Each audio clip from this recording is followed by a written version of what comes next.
am speaking with Pastor Marquise Robinson and First Lady Jonte Robinson from Auburn, Washington.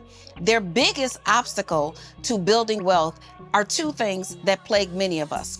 One is debt, and two is a strategy. We want to get to a place where he can be a full-time pastor, I can run my businesses and not have to worry about money. We're going to fix that today.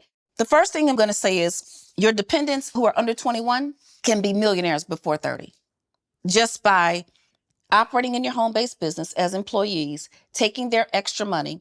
And when they decide to go buy a pair of, let's say, designer gym shoes, as long as they go buy that designer stock, I'm good. If they want to take their extra money from work and buy a designer purse, as long as they go buy stock in that company. Because let me tell you something, no purse company has ever gone out of business. Not in a recession, a depression, a regression, a 911, a Hurricane Katrina. Baby, it don't matter. They could wipe us out. Baby, the purse company's still going to be standing. I believe they're going to be standing last. Jesus, God, and the purse companies, okay? So from this day forward, we will all live by the universal purse test, which says, if the purse costs more than the amount of money you can keep in it on a regular basis, you leave it on the rack. Because guess what? If I go and buy stock in that company, then I can grow just like that company. So your dependents under 20 can be millionaires before 30 using this same strategy and using the dollars that you allocate to them through your home-based business or your business so that they become entrepreneurs as well. The second thing that we want to do in terms of how do you get this money, we're going to attack your debt.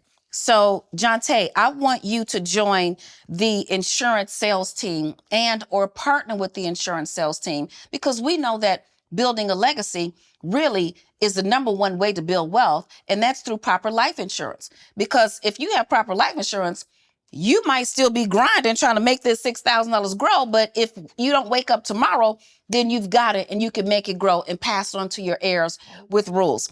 So I want you to do that because I want you to generate additional cash flow in order to tackle this debt. And what you're going to do is you're going to take your debt with the lowest balance and you're going to take all of your extra money and pay that one off. Then when that one is paid off, you're going to take all your extra money plus what you were paying on the debt with the lowest balance. And you're going to take that money and pay off the next debt. I see you being debt free if we put in the right strategy, not your mortgage, but I see you being debt free in as little as 14 to 18 months if you really grind. Then you are starting that process of now taking this money that we're giving to the creditors, taking this money. Because why do you think creditors loan people money? Because they don't have anything to do? Because they nice people? It's because they making their money grow off of our money. So we want to start making our money grow for ourselves off of our money. The last thing that I would say is once you've got your retirement plan moving in the direction that you want it to go, then you'll be a little more aggressive with paying off your mortgage.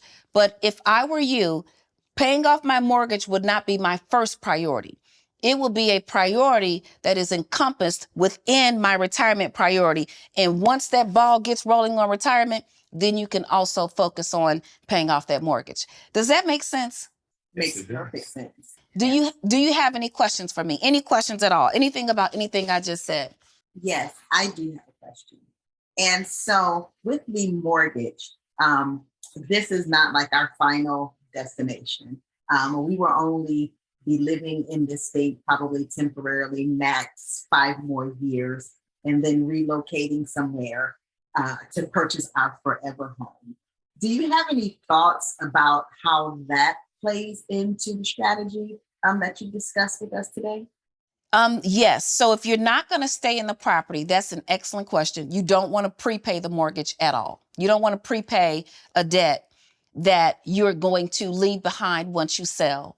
More importantly, you don't want to take, let's say you had an extra $1,000. You don't want to take an extra $1,000 to put into a piece of real estate that you're not going to stay in longer than 5 years and risk that value decreasing and the money that you just put in no longer having the same value. I'd say continue to pay the mortgage that you have. If you can get a streamlined refinance that minimizes your interest rate and minimizes your monthly payment, A streamlined refinance is one where you don't have to supply any credit or pay stubs or anything like that. As long as you've been paying that mortgage on time, no later than 30 days late, you can potentially do a streamlined mortgage. So that's the only way you'd want to change the mortgage, is if you're going to pay less money on it. You don't want to refinance it and increase your balance. You don't want to refinance it and increase your interest rate. You want to take any extra dollar that you have and not prepay the mortgage, but now prepay this debt and or start putting it into those funds that you have now identified that are outperforming the S&P 500. That applies to mutual funds, and it also applies to ETFs if you decide to invest in any ETFs. I recommend a diversified portfolio. I also recommend an automated managed portfolio. Let me tell you what an automated managed portfolio is. One of my investments is an automated managed portfolio. And I go in the door and I say, look at here, okay? I can't be losing a whole bunch of money, all right?